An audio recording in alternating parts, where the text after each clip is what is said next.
গভীর রাত্রে হযরত ফাতিমা রাদিয়াল্লাহু তাআলা আনহা ইন্তেকাল করলেন। কিছু সংখ্যক সাহাবীদের কাছে খবর দিয়া অল্প সময়ের ভিতরে জানাজার ব্যবস্থা করা হলো।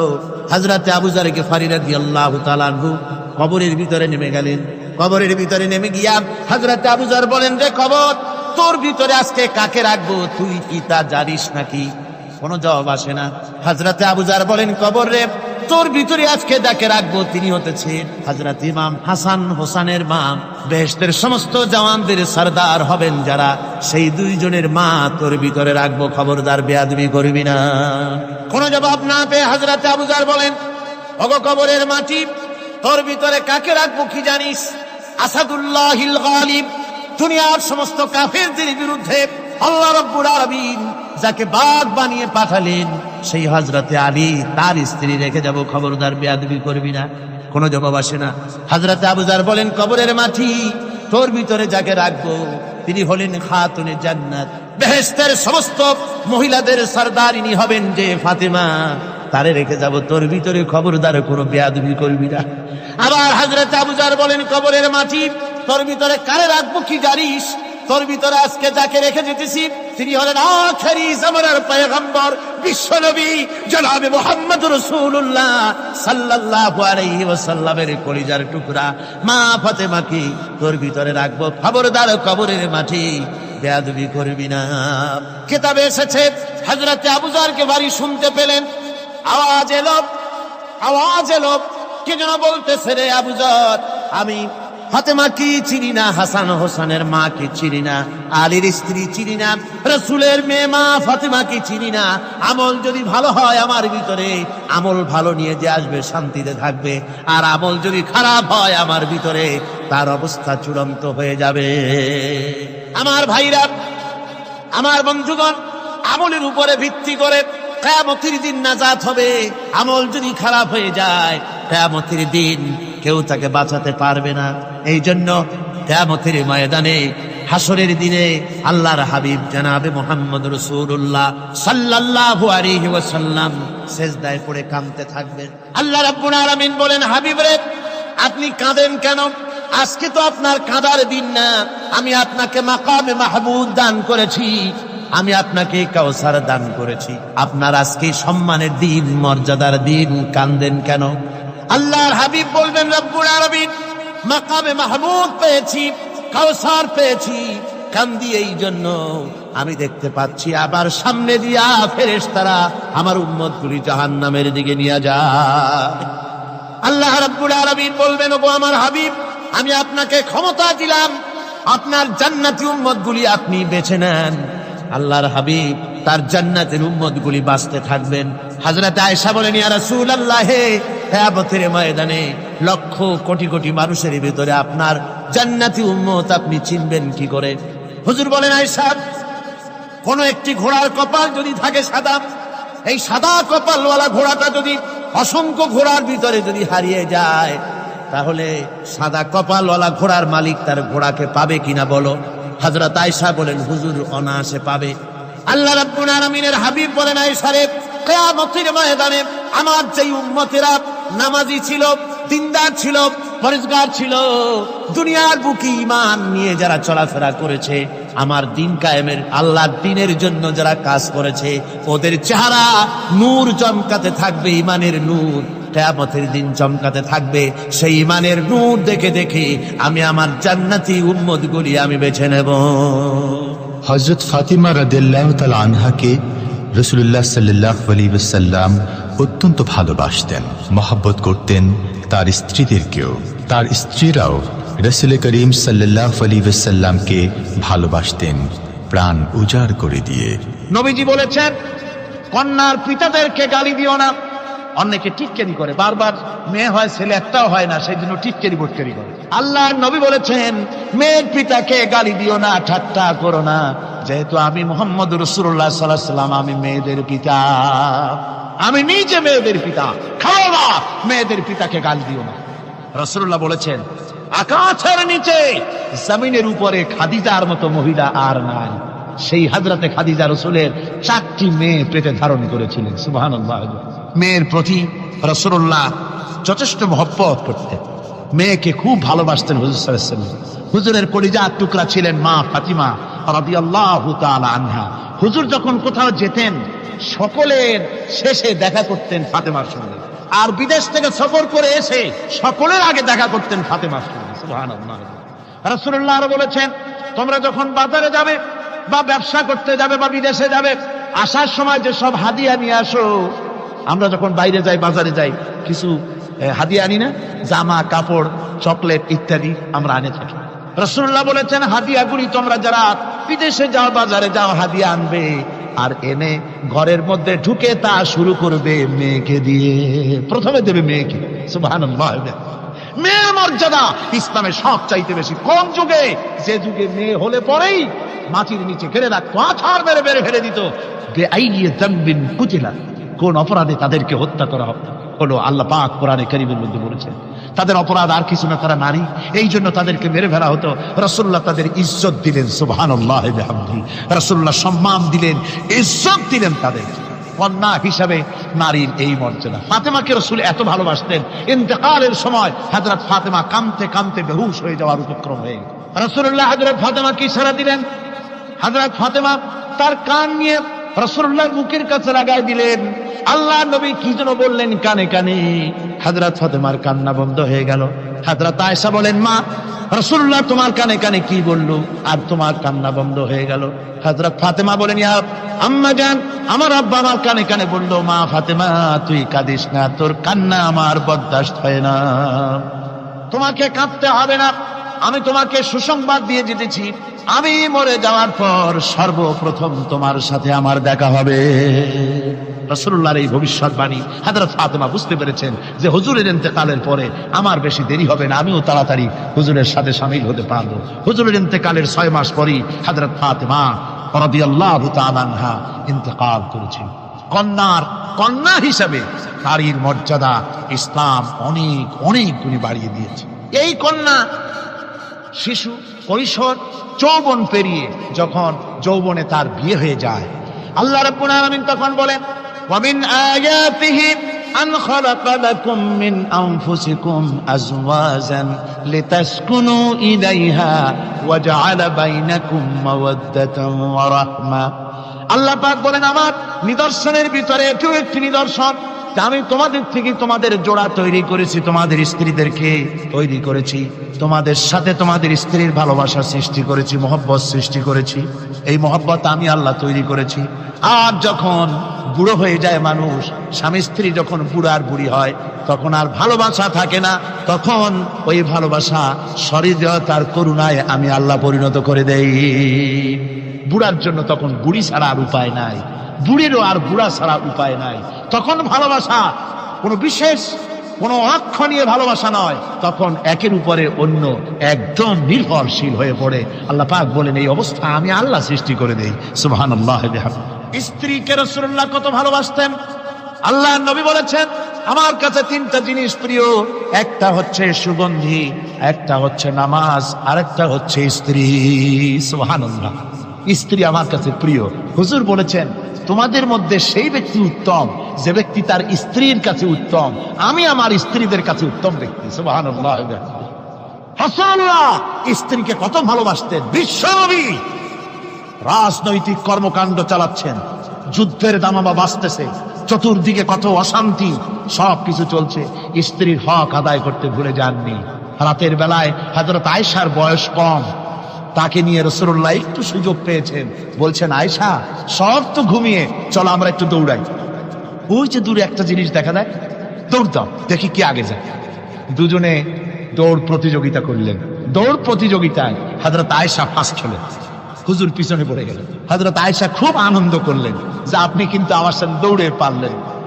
পরবর্তী কিছু কাল যাওয়ার পর হযরত আয়েশা বলেন, হুজুর আজকে আবার বললেন যে চলো আয়েশা একটু দৌড়াই। হযরত আয়েশা বলছেন যে সেদিনের তুলনায় আমার শরীর একটু, আমি মুটিয়ে গেছি, শরীরটি স্থূল হয়েছে, আমি আজকে দৌড়ালাম কিন্তু পারলাম না। রাসূল আগে চলে গেলেন, আমি হাঁপাতে হাঁপাতে যখন হুজুরের কাছে চলে গেছি, হুজুর তখন মুস্কি হেসে আমাকে বললেন, আয়েশা ওই সেই দিনের জবাব আজকে দিয়া দিলাম। সুবহানাল্লাহ বিহামদিহি, সুবহানাল্লাহ বিহামদিহি। বিশ্ব নবী কত বড় আদর্শ বিশ্ব মানবতার জন্য। তিনি বলেছেন, আরাফাতের ময়দানে রাসূলুল্লাহ বলেছেন, তোমরা যেমন পড়বে তোমার স্ত্রীদেরকে তেমন পড়াবে, তোমরা যেমন খাবে তোমার স্ত্রীদেরকে তেমন খাওয়াবে, স্ট্যান্ডার্ড মেনটেন করবে। তুমি ভালো দামের কাপড় পরবে, স্ত্রীকে খারাপ দিবে তা নয়। অধিকার দুজনেরই সমান, স্বামী এবং স্ত্রী সমান অধিকার। কিন্তু আমরা তা বুঝতে পারি না, বুঝতে চাই না। আমরা অনেকে মনে করেছি বিয়ে যখন করছি তখন আমি তো নওয়াবজাদা নসরুল্লাহ খান, আর বউ তো কেনা দাসী না। সে কিন্তু দাসী না, তার মর্যাদা আছে, তার সম্মান আছে। তার সম্মান আপনাকে দিতে হবে। রাসূলুল্লাহ দিয়েছে, আপনাকেও দিতে হবে। রান্না বান্না হতে দেরি হয়, কত গালাগালি শুনতে হয় নারীকে। আল্লাহর নবীর স্ত্রী হযরত আয়েশা বলেছেন, আল্লাহর নবী কাজ করে, মানুষের সঙ্গে কথা বলে, রাষ্ট্রীয় দায়িত্ব পালন করে ঘরের ভিতরে এসে যখন দেখেছেন রান্না হতে দেরি আছে, রাসূলুল্লাহ বিরক্ত হন নাই, ভ্রু কুঞ্চিত করেন নাই, চোখ মোটা করেন নাই, আমাকে কোনো কথা শোনার নাই, বরং আমার কাছে বসে রান্নায় আমাকে সহযোগিতা করেছেন। সুবহানাল্লাহ বিহামদি।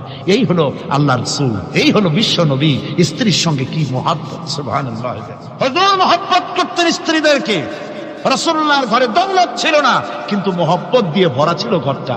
হুজুরের ঘরে ফ্রিজ নাই, ডিস এসি নাই, হুজুরের ঘরে কার্পেট নাই, হুজুরের ঘরের মধ্যে জাজির নাই, তোশক নাই, বড় বড় কম্বল নাই, আরামের কোনো জিনিস নাই, মডার্ন ইকুইপমেন্টস কিচ্ছু নাই, দৌলত নাই, কিন্তু মহব্বত দিয়ে ঘরটা ভরা। হযরত আয়েশা বলেছেন, আমি পানি পান করে, যখন আমি পানি পান করে গ্লাস রেখে দিতাম, আল্লাহর নবী তখন গ্লাসের সেই জায়গায় ঠোঁট লাগাতেন যেখানে আমি ঠোঁট লাগাইয়া পানি পান করেছি। আমি গোশত চিবোতাম, রাসূলুল্লাহ আমার হাত থেকে গোশত টুকরা নিয়া সেই জায়গায় চিবোতেন যেখানে আমি চিবুয়েছি। সুবহানাল্লাহ। আমার ভাইরা, রাসূল তার স্ত্রীদেরকে মহব্বত করতেন, স্ত্রীরাও রাসূলকে মহব্বত করতেন দারুণ ভাবে। একবার হযরত আয়েশা সিদ্দিকা রাদিয়াল্লাহু তাআলা আনহা হুজুরকে গোসল করাতে ছিলেন, মাথার উপরে পানি ঢালতেছেন, হুজুর একটা চকির উপরে বা একটা তক্তার উপরে বসা আছেন। গোসলের পানির ভিতরে রাসূলুল্লাহ দেখতে পেলেন রক্তের মতো কি যেন প্রবাহিত হয়ে যাচ্ছে। হুজুর জিজ্ঞেস করেন, আয়েশা রে, পানির ভিতরে রক্তের মতো কি দেখা যায়? হযরত আয়েশা বলেন, হুজুর আপনি যখন বসেছিলেন অসতর্ক মুহূর্তে তক্তার নিচে আমার একটা আঙ্গুল পড়েছিল পায়ে, আঙ্গুলটা ফেটে বোধহয় রক্ত বেরোতেছে। রাসূলুল্লাহ তাড়াতাড়ি করে উঠলেন আর ওই আঙ্গুলকে ব্যান্ডেজ করে দিলেন।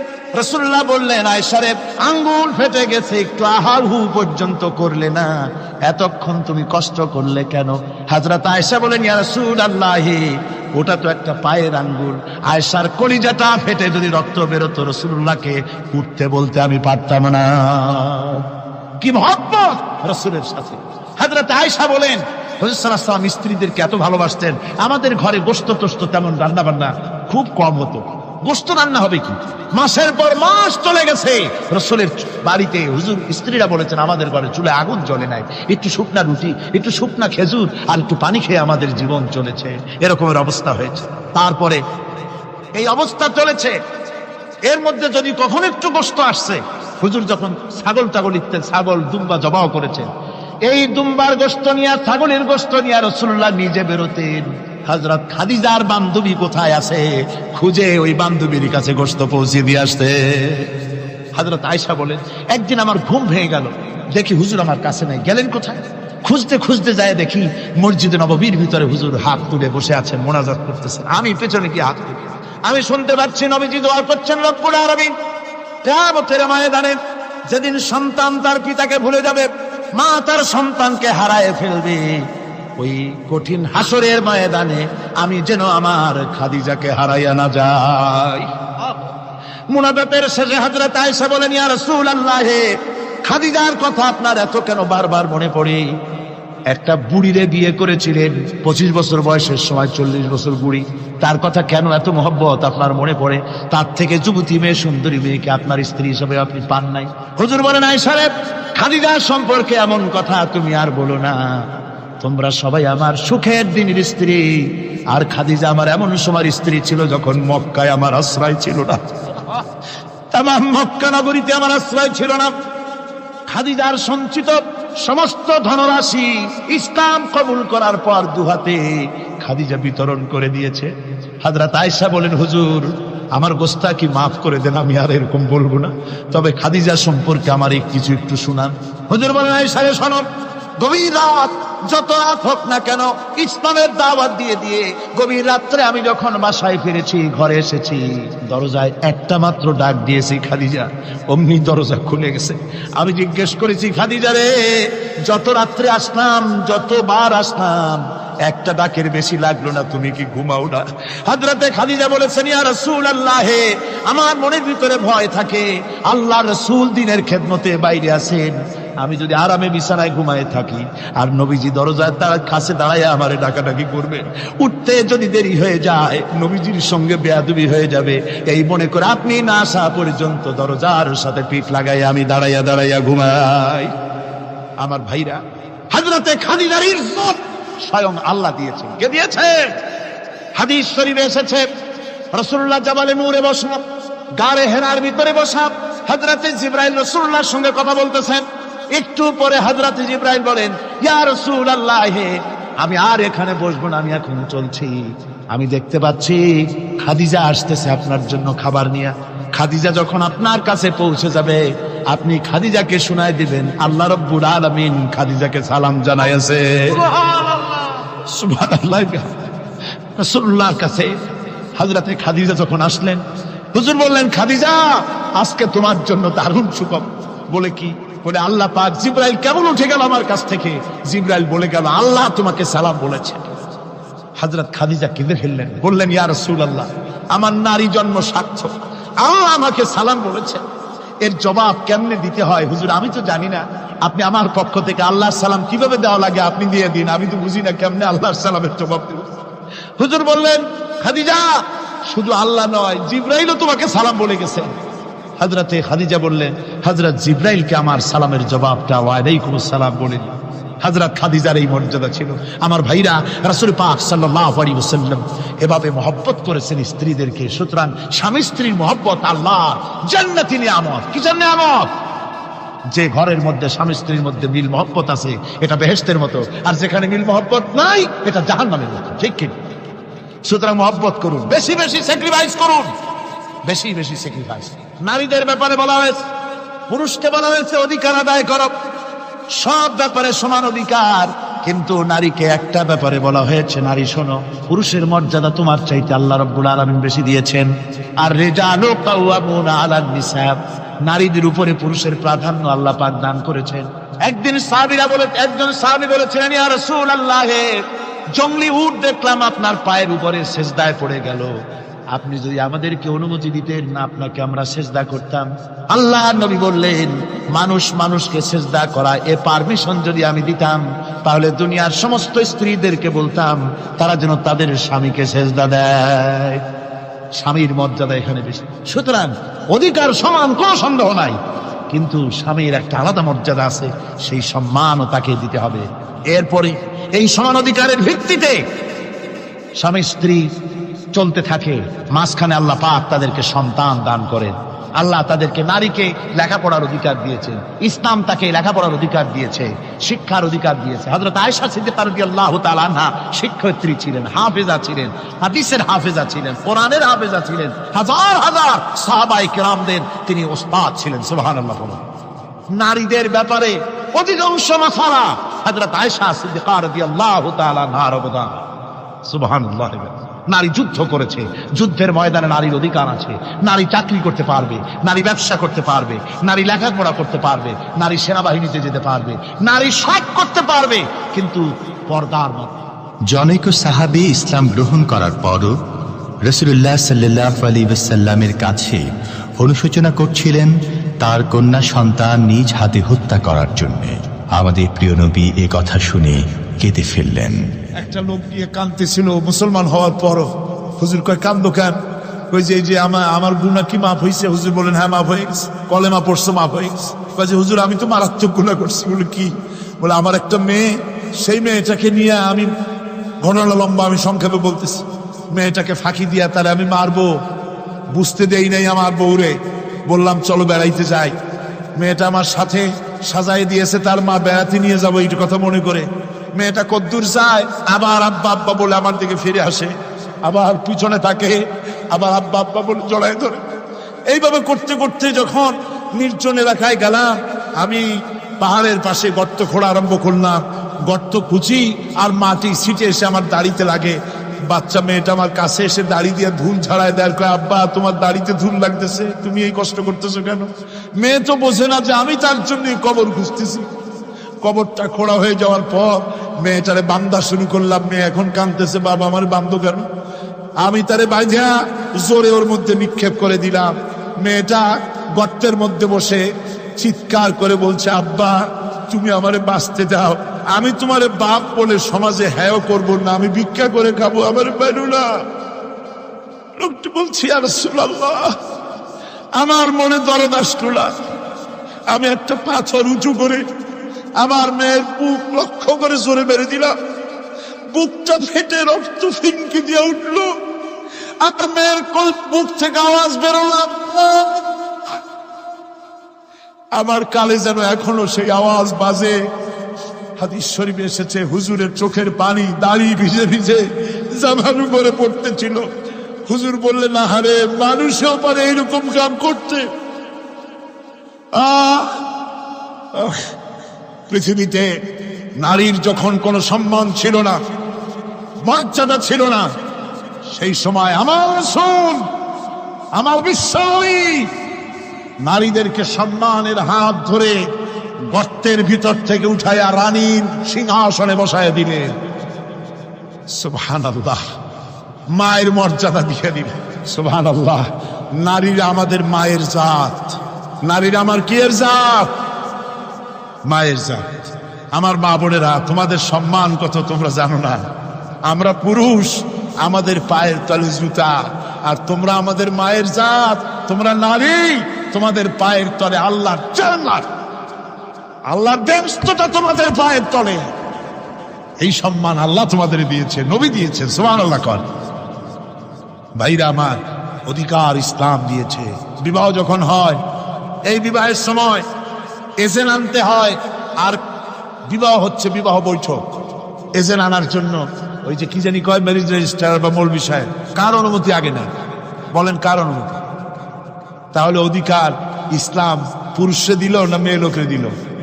আগে মেয়ে লোকের কাছে যাও, মেয়েটাকে জিজ্ঞেস করো সেই বিবাহে রাজি আছে কিনা। সুবহানাল্লাহ পড়ে, এই বিবাহে রাজি আছে কিনা জিজ্ঞেস করো, তার অধিকারই বেশি।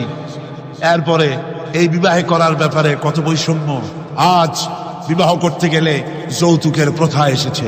রাসূলুল্লাহ যৌতুক দিয়েছিলেন, ওটা যৌতুক না, ওটা উপহার, ওটা হাদিয়া। রাসূলুল্লাহ তোহফা দিয়েছিলেন হুজুরের জামাই। সুবহানাল্লাহ, কি জামাই! এক জামাই তো জিন্নুর আইন, যাকে ফেরেশতারা পর্যন্ত লজ্জা করতো যারে দেখে, হযরত উসমান রাদিয়াল্লাহু তাআলা আনহু। আর একজন হযরত আলী কাররামাল্লাহু ওয়াজহাহু। হযরত আলী, যার সম্পর্কে রাসূল পাক সাল্লাল্লাহু আলাইহি ওয়াসাল্লাম যাকে কত সম্মান দিয়েছেন, কত মর্যাদা দিয়েছেন, এই হলো হযরত আলী হুজুরের জামাই। আনা মদিনাতুল ইলম ওয়া আলী